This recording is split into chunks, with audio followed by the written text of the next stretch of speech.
Bien, pour les vendanges, il y a plusieurs critères qui rentrent en ligne de compte. Il y a d'abord l'époque de la floraison de la vigne.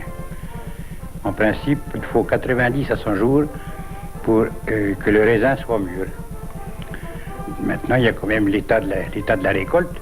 En certains cas, les vendanges sont plus précoces quand le temps ne se prête pas et qu'on est obligé de vendanger d'urgence à cause de la pourriture, etc. Ensuite, il y a quand même on est tributaire de l'administration maintenant. Depuis une quinzaine d'années, en principe, il se fait des prélèvements, il se ramasse des raisins avant 15 jours en principe avant la date de vendange, et tous ces prélèvements de raisins sont supervisés à Beaune par la station œnologique. C'est en somme, quand le degré minimum est atteint, que l'on peut commencer de vendanger. Pour les grands crus, c'est 11 degrés, et pour les appellations villages, 10 degrés.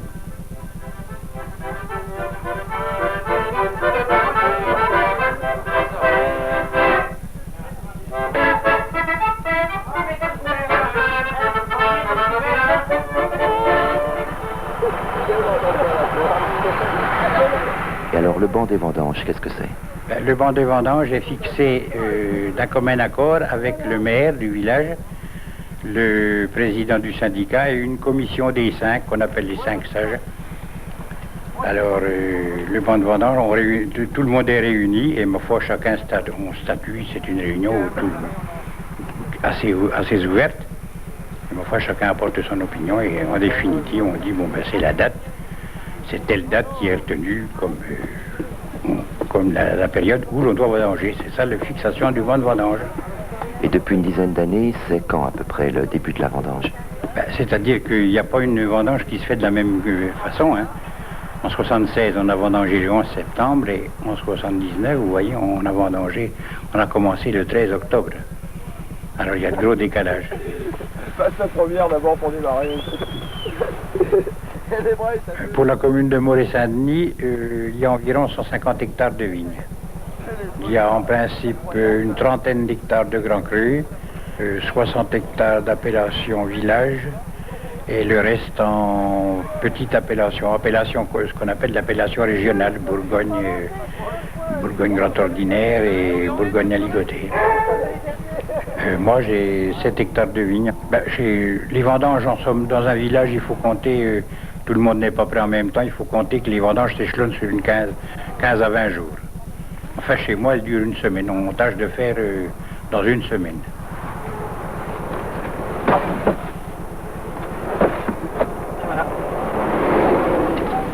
Que faites-vous normalement? Je suis étudiant à Grenoble. Vous êtes étudiant. C'est la première fois que vous vendangez? C'est la deuxième année. Deuxième année? Oui. Vous trouvez le travail difficile? Non, pas du tout, sauf que je trouve les matins très froids, c'est tout. Oui, et c'est pas particulièrement pénible à cause du temps? Sauf le matin. Et l'après-midi. Quand on commence vers 3 heures, mais sinon, ça va. Comment se passe la journée de travail? Très bien, dans une bonne ambiance. Et je veux dire, à quelle heure combien de temps vous travaillez? Quelle est la durée du travail? 8 heures, 6 heures midi, je crois, et 3 heures, 6 heures. Quelque chose comme ça. Jusqu'à la tombée de la nuit? 8 heures, oui, par jour.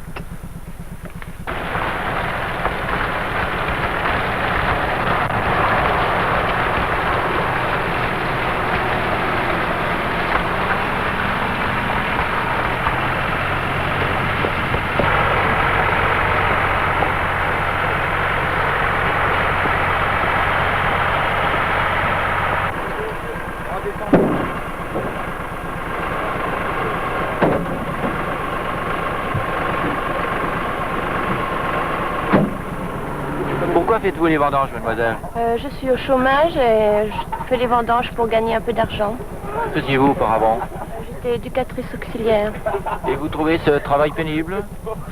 Oh non, enfin un peu mal au rein, un peu froid le matin, sinon... Il ne faut pas de compétences particulières, non? Non, rien. J'ai fait les vendanges beaucoup par attrait des vendanges, parce que même c'est un attrait, puis aussi parce que je manque d'un peu d'argent, dans ma foi. Pourquoi faites-vous les vendanges? Pour gagner du fric et parce que ça me plaît bien. Vous y venez régulièrement? Ouais, il y a une bonne ambiance. Et comment trouvez-vous ce travail? C'est pas trop pénible? Bon, enfin, pour moi maintenant, non, c'est la 4e année. Pas trop. Ah oui, la vendange, contrairement à ce qu'on pense, c'est très fatigant. Il faut être courageux, il faut être bien équipé parce que quand il pleut, c'est pas bien, c'est pas tellement gai. Vous avez des caisses? Disons que on n'a pas trop de chômage chez nous, tu vois. Ah, parce que c'est plein, là. C'est trop bas, je voulais vous dire.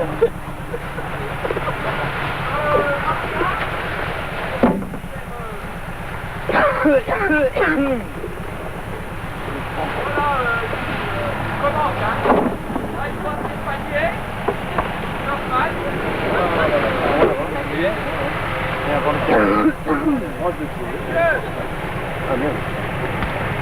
On t'entend pas mieux? Il y en a? Ça va? Ouais. Le patron, il a un pas.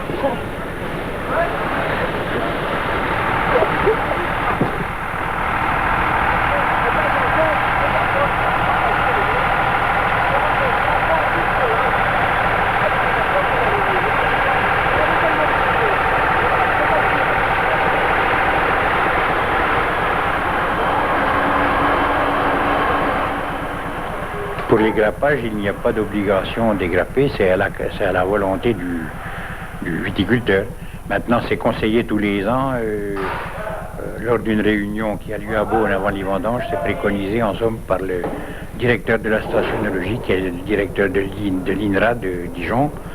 Alors il dit cette année, il faut plus ou moins égrapper ou non. Alors, à la sortie de l'égrappoir, qui sort dans l'énorme tuyau, vous avez les grappes qui sont broyées, qui vont directement dans la cure.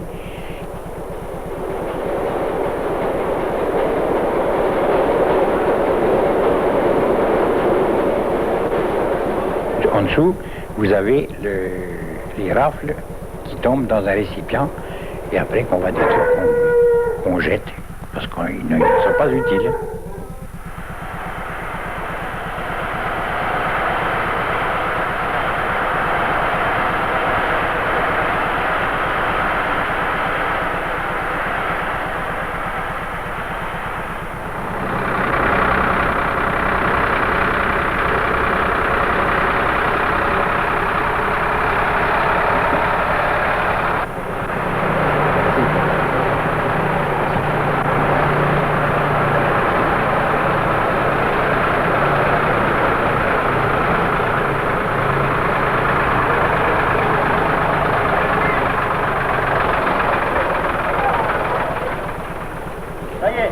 Eh oh, tu vois quelque chose qui va pas en fait, hein. Parce que t'as celui-là qui marche pas.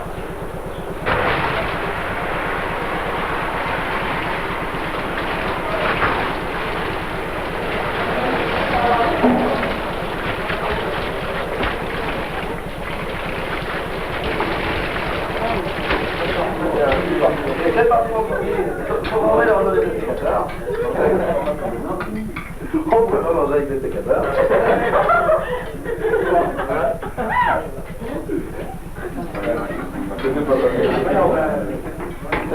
Pourquoi je gagne des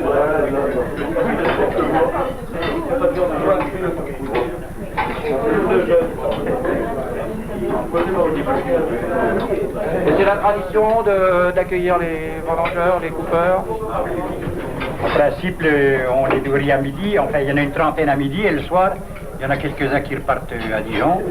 Et le soir, on se trouve une dizaine, quoi. Vous les hébergez chez vous? Oui, on a 2 dortoirs, 3 dortoirs même. Un dortoir pour les filles, un dortoir pour les jeunes, les garçons. Vous êtes obligé de recruter du personnel pour les nourrir? Ah oui, on a j'ai un couple de personnes là, qui vient tous les ans, de sœurs, faire la cuisine. Et on est bien contents, enfin, et je crois que c'est la même chose.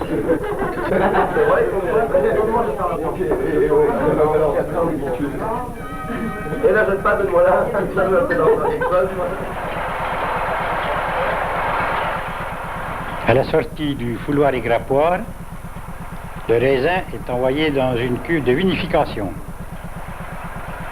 Et la fermentation commence dès que la température est favorable. Nous sommes en train de castaniser une cuve de vin. Alors pour cela, la Bourgogne est une région privilégiée. Nous avons droit à augmenter notre degré alcoolique de nos vins.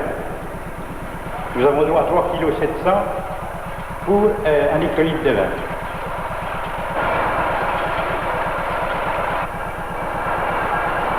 La surveillance de la température se fait matin et soir et est essentielle. Elle doit être comprise entre 15 degrés et 34 degrés maximum. On contrôle aussi la densité du mou.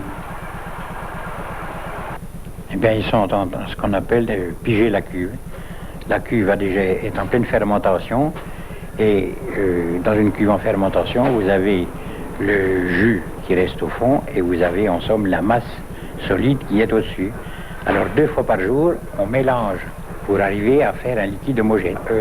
Autrefois, il y a même encore il n'y a pas si longtemps, les hommes rentraient se déshabillaient et faisaient ça tout nu. Et maintenant, avec le gaz carbonique, il y en a beaucoup qui craignent. Alors, je l'ai fait, mais en 1956, j'ai failli rester dans la cuve. Alors, depuis ce temps-là, je n'aime pas beaucoup de voir des gens dans la cuve.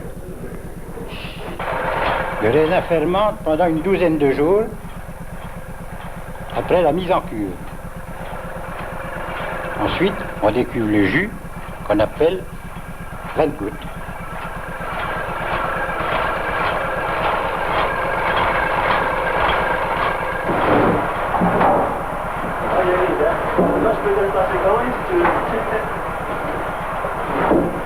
Immédiatement après le décuvage, la matière solide qui reste dans la cuve est pressée et on obtient le vin de presse.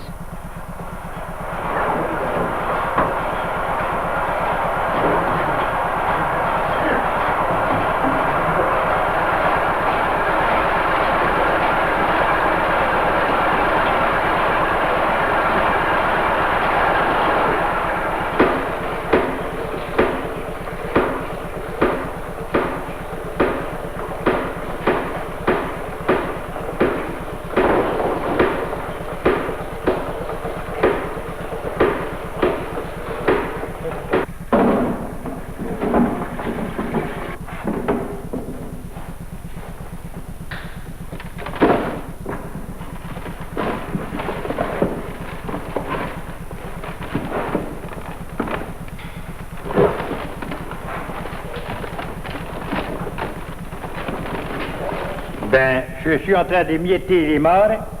Ensuite, nous allons les mettre dans des sacs en plastique. Et dans ces sacs en plastique, ils vont rester en principe entreposés 2 ou 3 mois avant d'être distillés à la lambie qui vient tous les ans à la commune. Dans l'hiver, jusqu'au mois de mars. 83, c'est bon. Ça monte, c'est bon. On mélange le vin de presse avec le vin de goutte et on laisse décanter 48 heures avant de le mettre en tonneau.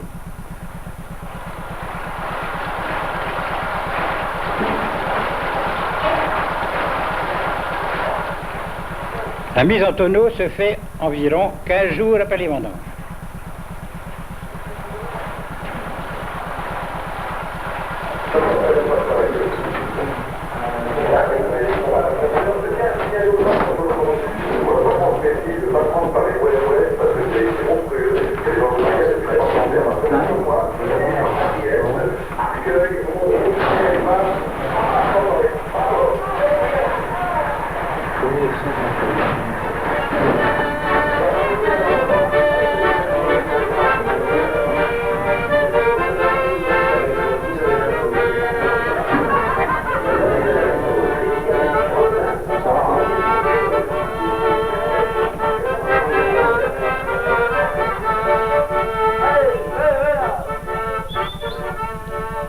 Lorsque les travaux de vinification sont terminés, c'est-à-dire vers la mi-décembre, on est un peu plus tranquille.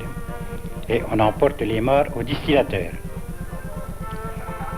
ambulant qui est installé sur la place publique.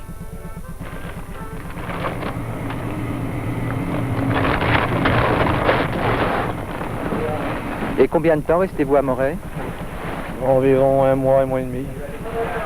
Alors, vous pouvez nous expliquer comment se passe une de vos journées?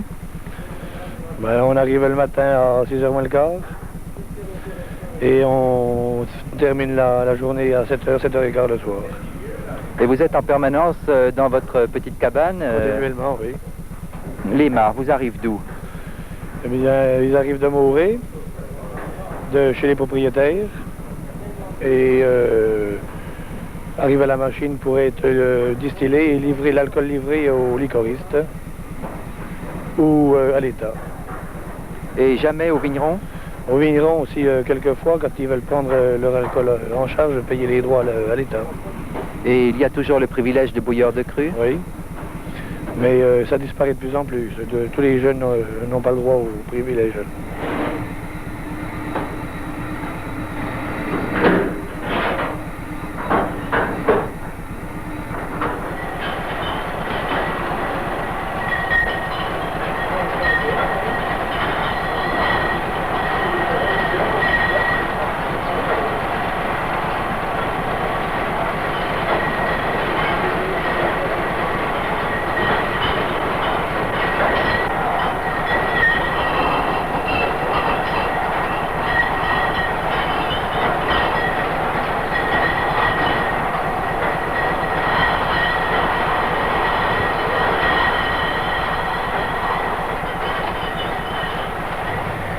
C'est votre métier de faire la mise en bouteille?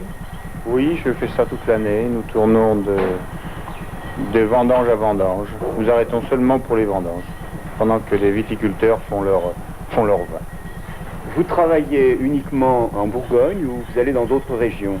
Oh non, on travaille de partout, si on peut dire. On va de Lyon à Chablis, en passant par Grenoble et Clermont-Ferrand. Comment vous organisez votre travail? Il faut que nos clients nous préviennent au moins 2 mois à l'avance pour qu'on ait le temps de préparer les vins, de les soutirer, de les traiter.